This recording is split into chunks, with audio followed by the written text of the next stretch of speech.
Hello friends, मैं सत्यम शुक्ला आपके अपने यूट्यूब चैनल न्यू क्लासेस पे आपका हार्दिक स्वागत करता हूं। कैसे हैं आप लोग? सुस्त होंगे, मस्त होंगे। उम्मीद करता हूं कि पढ़ाई में व्यस्त होंगे। क्लास 10th के फिजिक्स की जो हमारी सीरीज चल रही है उसमें हमने पहले क्लास में प्रकाश क्या है इसको पढ़ा है। फिर दूसरी क्लास में पढ़ा हमने कि प्रकाश के गुण क्या होते हैं भैया। तीसरी क्लास में हमने पढ़ा प्रकाश का परावर्तन कैसे होगा। आज जो हमारा टॉपिक है वो है प्रकाश का अपवर्तन। क्या है? प्रकाश का अपवर्तन, रिफ्रैक्शन ऑफ लाइट।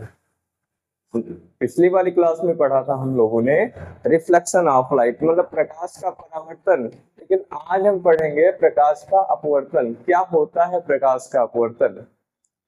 प्रकाश का अपवर्तन क्या होता है ये आज हम पढ़ेंगे भैया। और समझिए कि मान लीजिए आप अपने घर से चले, आपको स्कूल जाना है। आप अपने घर से चले, आपको स्कूल जाना है ना। मतलब आप अपने घर से चले, बीच में एक बॉर्डर मान लीजिए कि मतलब आपका एरिया खत्म हो रहा है, कोई दूसरा एरिया स्टार्ट हो रहा है ना। आप अपने घर से चले, उस बॉर्डर को आपने क्रॉस किया, उस बॉर्डर को क्रॉस करने के बाद आप स्कूल पहुंचेंगे। ठीक, ये आपका डेली का वे हुआ। अब क्या होता है अपवर्तन भैया? इसमें अपवर्तन क्या होगा कि आप अपने घर से चलेंगे, बॉर्डर को क्रॉस करेंगे, लेकिन स्कूल ना जाकर आप किसी दूसरे मार्ग पर चले जाएंगे। मतलब अपने मार्ग से विचलित हो जाएंगे। अपने मार्ग से क्या हो जाएंगे? विचलित हो जाएंगे। यही तो है प्रकाश का अपवर्तन। जब प्रकाश एक माध्यम से दूसरे माध्यम में प्रवेश करता है, जब प्रकाश एक माध्यम से दूसरे माध्यम में प्रवेश करता है तो वह अपने मार्ग से विचलित हो जाता है। अपने मार्ग से विचलित हो जाता है। प्रकाश की इसी प्रक्रिया को हम क्या कहते हैं? प्रकाश का अपवर्तन। क्या कहते हैं? प्रकाश का अपवर्तन, रिफ्रैक्शन ऑफ लाइट कहते हैं। बात क्लियर है? बात क्लियर हो रही भैया? क्या होता है जब प्रकाश एक माध्यम से दूसरे माध्यम में प्रवेश करता है तो वह अपने मार्ग से विचलित हो जाता है। जैसे मान लीजिए, इधर समझिएगा, ये है, इसके ऊपर कोई दूसरा माध्यम, इधर कोई दूसरा माध्यम है। ये प्रकाश यहां से चला, यहां से चला, और जब इस माध्यम से इस माध्यम में प्रवेश करेगा तो इसे जाना चाहिए था ऐसे, है ना, ऐसे। लेकिन क्या हुआ भैया? ये अपने मार्ग से विचलित हो गया, ये ऐसे आ गया। ये जाना तो चाहिए था ऐसे ऐसे, है ना, लेकिन अपने मार्ग से विचलित हो गया। तो प्रकाश की इसी प्रक्रिया को हम क्या कहते हैं? प्रकाश का अपवर्तन कहते हैं, रिफ्लेक्शन ऑफ लाइट कहते हैं। बात क्लियर है? इतनी बात क्लियर है? चलिए डेफिनेशन पे आते हैं। क्या है कि जब प्रकाश, देखिए भैया सेम डेफिनेशन है, वही डेफिनेशन, बहुत ज्यादा ढूंढना पड़ता है यार, बहुत ज्यादा। बहुत इजी डेफिनेशन है। क्या है? जब प्रकाश की किरण, जब प्रकाश की किरण, मान लीजिए ये कोई तल है, ठीक, और यहाँ एक प्रकाश की किरण है, इधर एक माध्यम है, इधर कोई दूसरा माध्यम, इधर कोई दूसरा माध्यम है। जब प्रकाश की किरण, ये प्रकाश की किरण है, एक माध्यम से, मतलब इस वाले माध्यम से, पहले वाले माध्यम से दूसरे माध्यम में, दूसरे माध्यम में जाती है, मतलब प्रवेश करती है, इस माध्यम से इस माध्यम में प्रवेश करती है, तो वह अपने मार्ग से विचलित हो जाती है। अरे भैया, मान लीजिए आप अपने घर से स्कूल जा रहे हैं, कोई आपको देखेगा तो यही कहेगा ना कि बच्चा घर से निकला स्कूल जाएगा, है ना, यही तो कहेगा। अब आप पता लगे किसी दूसरे रास्ते पे चले गए तो अपने मार्ग से विचलित हो गए ना। तो वही, अब कोई देखेगा तो ये तो कहेगा कि ये प्रकाश यहाँ से चला और ये भैया ऐसे सीधे जाएगा, सीधे, है ना, ऐसे इस वाले माध्यम से जब इस वाले माध्यम में जाएगा तो इसे सीधे जाएगा, लेकिन सीधे नहीं जाता है। जाना तो चाहिए था ऐसे, लेकिन ये अपने मार्ग से विचलित हो जाता है, अपने मार्ग से विचलित हो जाता है। प्रकाश की इसी प्रक्रिया को हम प्रकाश का अपवर्तन कहते हैं। बात क्लियर है? यहां तक क्लियर है? जब प्रकाश की किरण एक माध्यम से दूसरे माध्यम में जाती है तो वह अपने मार्ग से विचलित हो जाती है। प्रकाश की इस घटना को प्रकाश का अपवर्तन कहते हैं। बात क्लियर है? बात क्लियर है भैया? बात क्लियर है? चलिए थोड़ा चित्र के अकॉर्डिंग समझते हैं हम। देखिए, मान लीजिए ये हमारा कोई तल है। क्या है? ये कोई तल है। तल का नाम दे दिया हमने अमोनियम 2, आप कुछ भी रख सकते हैं, P1 P2 C1 C2, है ना, कुछ भी।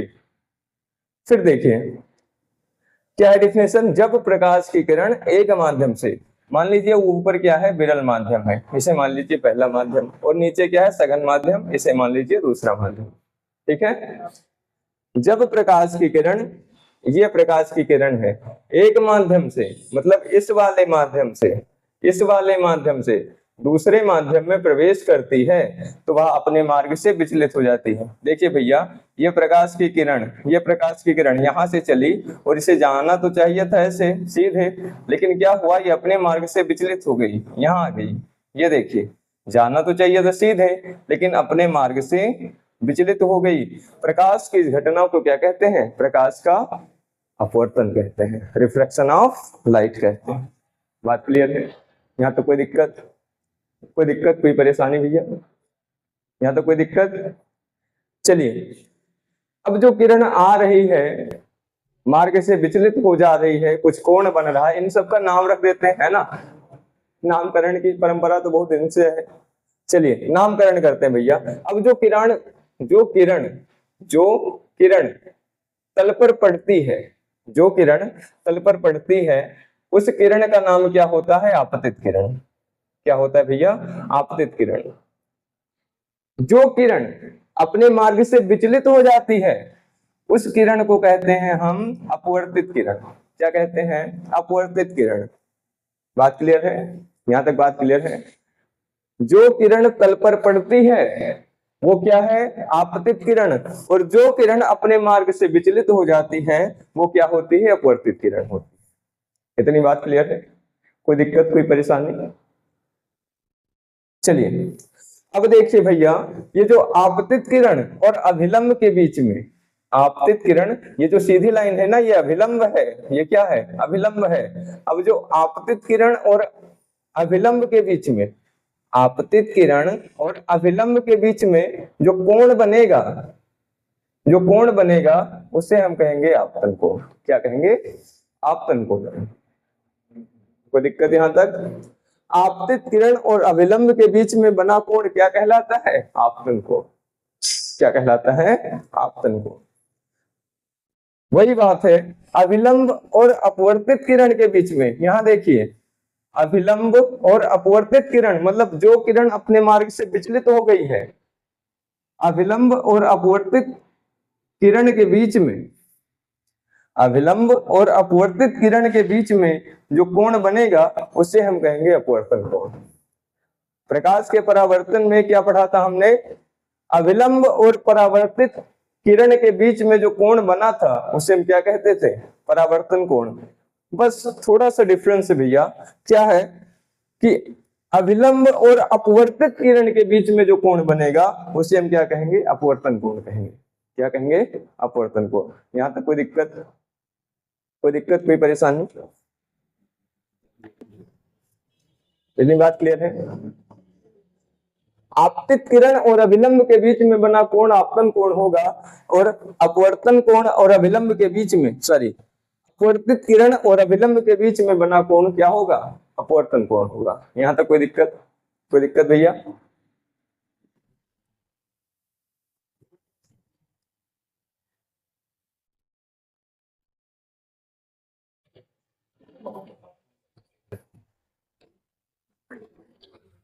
चलिए चित्र क्लियर है, फिगर क्लियर है भैया? चलिए, जिस प्रकार प्रकाश के परावर्तन का नियम होता था, जो प्रकाश का परावर्तन होता था वो भी किसी नियम के अनुसार होता था, किसी नियम पर डिपेंड था, किसी नियम पर आधारित था, उसी प्रकार जो प्रकाश का अपवर्तन होता है वो भी नियम पर आधारित है। क्या, जिस प्रकार प्रकाश का परावर्तन किसी नियम के अनुसार होता है उसी प्रकार प्रकाश का अपवर्तन भी किसी नियम पर आधारित है, और इस नियम को हम कहते हैं स्नेल का नियम। कौन सा नियम, स्नेल का नियम। चलिए देखते हैं रिफ्रैक्शन लॉ क्या है, प्रकाश अपवर्तन का नियम क्या है भैया। चलिए, केवल दो नियम हैं प्रकाश अपवर्तन के, केवल दो नियम हैं। कितने नियम, दो नियम। पहला नियम क्या है, किन्हीं दो माध्यमों के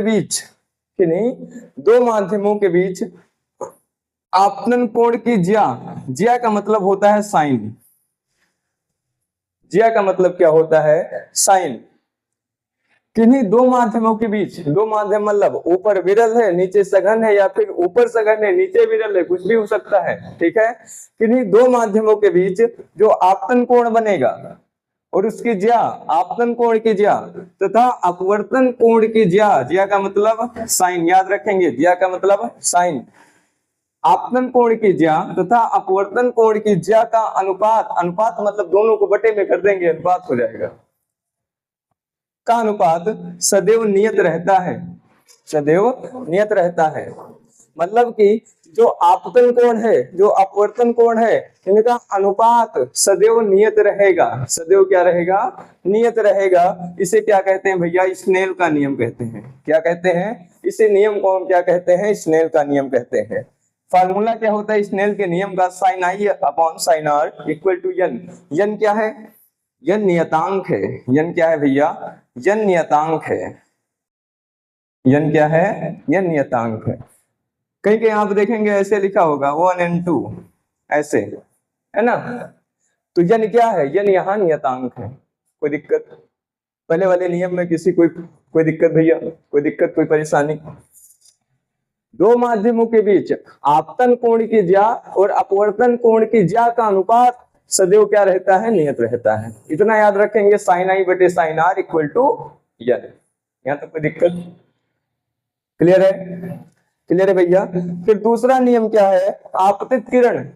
आपतित किरण, ये किरण जो तल पर पड़ रही है, और अपवर्तित किरण जो अपने मार्ग से विचलित हो जा रही है, तथा अभिलंब, अभिलंब जो तल पर खींचा गया है, ये तीनों एक ही तल पर होते हैं। कहाँ होते हैं, एक ही तल पर होते हैं। यहाँ तो कोई दिक्कत, कोई दिक्कत। दूसरा नियम क्या कहता है कि आपतित किरण, अपवर्तित किरण तथा अभिलंब तीनों एक ही तल पर होते हैं। यहाँ तो कोई दिक्कत, कोई परेशानी, क्लियर है, क्लियर है भैया। थोड़ा फास्टली रिवाइज करेंगे हम। प्रकाश का अपवर्तन क्या है, जब प्रकाश की किरण एक माध्यम से दूसरे माध्यम में प्रवेश करती है तो अपने मार्ग से विचलित हो जाती है।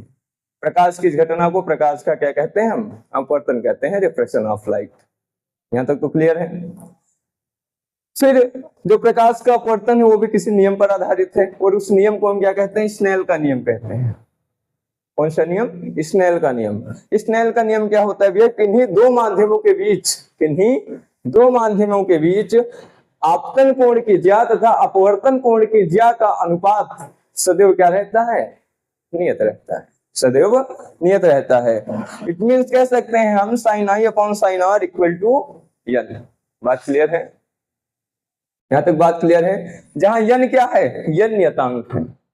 तो दूसरा नियम क्या है, आपतित किरण, अपवर्तित किरण तथा अभिलंब तीनों एक ही तल पर होते हैं, तीनों एक ही तल पर होते हैं।